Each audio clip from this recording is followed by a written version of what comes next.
점점 더 좋다.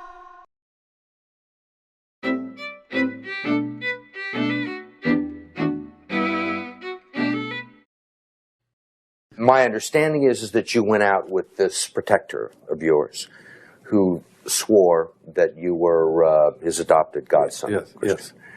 Went out, in fact, and helped in the confiscation of property from the Jews. That's right. Yes. I mean, that sounds like an experience that would send lots of people to the psychiatric couch for many, many years. Was it difficult? Not at all. Not at all. Of all the financial titans and philanthropists of the 20th century, none are more complex or mysterious than George Soros. Like Carnegie, J.P. Morgan, and the Rockefellers, he amassed billions through ruthless business decisions, only to turn around and give away most of his fortune to advance his own personal philosophy.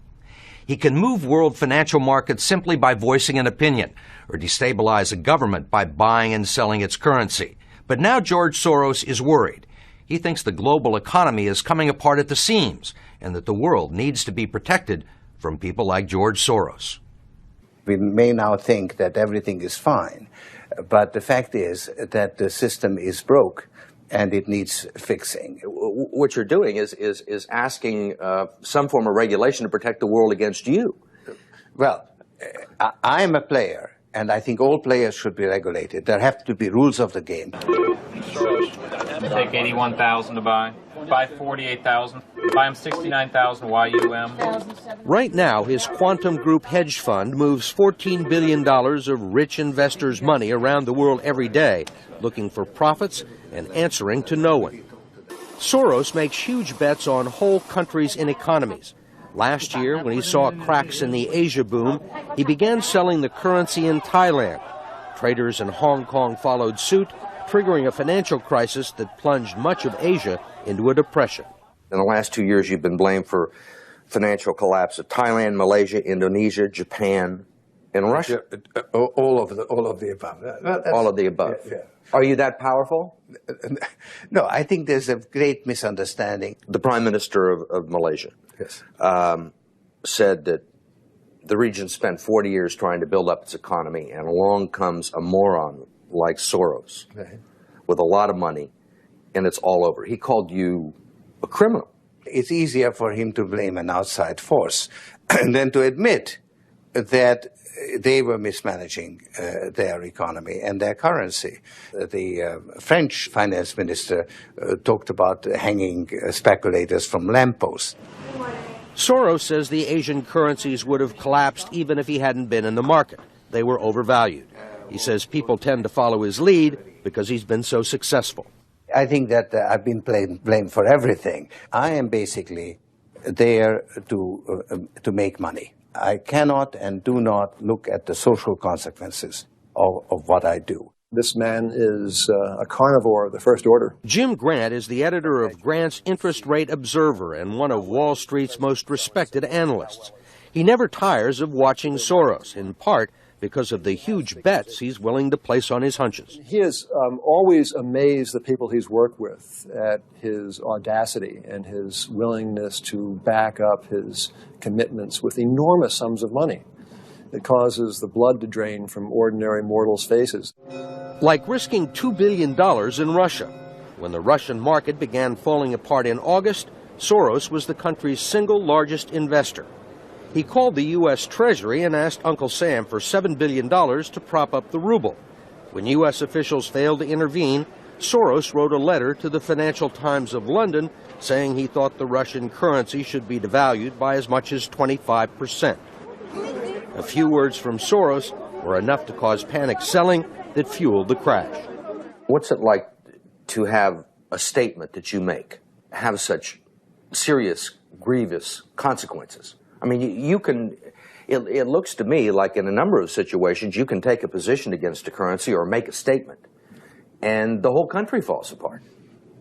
Well, it's a tremendous sense of responsibility, actually.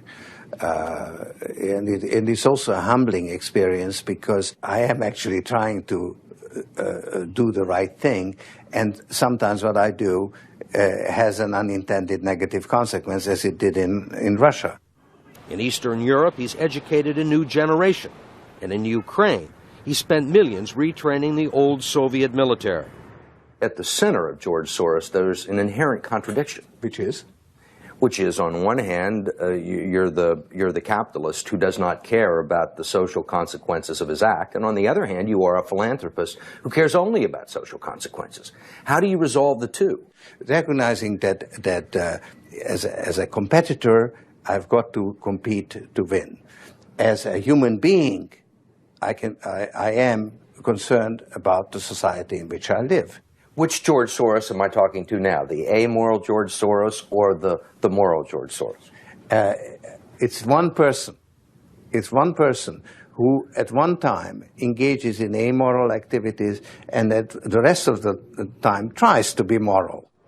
To understand the complexities and contradictions in his personality, you have to go back to the very beginning, to Budapest, where George Soros was born 68 years ago to parents who were wealthy, well-educated, and Jewish. When the Nazis occupied Budapest in 1944, George Soros' father was a successful lawyer. He lived on an island in the Danube and liked to commute to work in a rowboat. But knowing there were problems ahead for the Jews, he decided to split his family up. He bought them forged papers, and he bribed a government official to take 14-year-old George Soros in and swear that he was his Christian godson. But survival carried a heavy price tag. While hundreds of thousands of Hungarian Jews were being shipped off to the death camps, George Soros accompanied his phony godfather on his appointed rounds, confiscating property from the Jews. These are pictures from 1944 of what happened to George Soros' friends and neighbors. You're a Hungarian Jew who escaped the Holocaust by posing as a Christian. Right. And you watched lots of people get shipped off to the death camps. Right. I was 14 years old. And I would say that that's when my character was made. In what way? That one should think ahead, one should understand and anticipate events, and one is threatened. It was a tremendous threat of evil. I mean, it was a very personal experience of evil. My understanding is that you went out with this protector of yours who swore that you were his adopted godson. Yes, yes. Went out, in fact, and helped in the confiscation of property from the Jews. That's right. Yes. I mean, that sounds like an experience that would send lots of people to the psychiatric couch for many, many years. Was it difficult? Not at all. Not at all. Maybe as a child you don't see the connection, but it created no problem at all. No feeling of guilt. No. For example, that I'm Jewish, and here I am watching these people go. I could just as easily be there. I should be there. None of that. Well, of course, I could be on the other side, or I could be the one from whom the thing is being taken away. But there was no sense that I shouldn't be there, because that was, well, actually, funny way, it's just like in markets, that if I weren't there, of course I wasn't doing it, but somebody else would be taking it away anyhow. In other words, whether I was there or not, I was only a spectator, the property was being taken away. So I had no role in taking away that property. So I had no sense of guilt. Are you religious? No. Do you believe in God? No. Soros told us he believes God was created by man, not the other way around, which may be why he thinks he can smooth out the world's imperfections. When we went with him to Ukraine, he was treated like a visiting head of state and was received by the president. Then he was received by the prime minister and finally the central bank. 20% in cash. They even allowed him to look at the books and asked him for advice. Lots of people want George Soros' advice. Most recently, South African President Nelson Mandela. Actually, President Mandela asked me how could South Africa protect itself against speculators like you? And I told him, I wrote him a memo, trying to give him the best advice I could, how to reduce the exposure of South Africa to speculative attack. That's the old stop me before I kill again approach, right? Well, you're telling this is what you can do to stop me. Whether I or somebody else does whatever is happening in the markets, it really doesn't make any difference to the outcome. I don't feel guilty because I'm engaged in an amoral activity which is not meant to have anything to do with guilt. Part of the reason he is so rich is that the Soros hedge funds operate offshore in the Netherlands Antilles to avoid scrutiny by the Securities and Exchange Commission. So even while Soros tells Congress and the Treasury that hedge funds must be regulated to stop the global crisis, he's avoiding the rules. Why is it that Americans can't invest in the quantum fund? It's an offshore fund. Why is that? Because the fund is not registered with the Securities and Exchange Commission.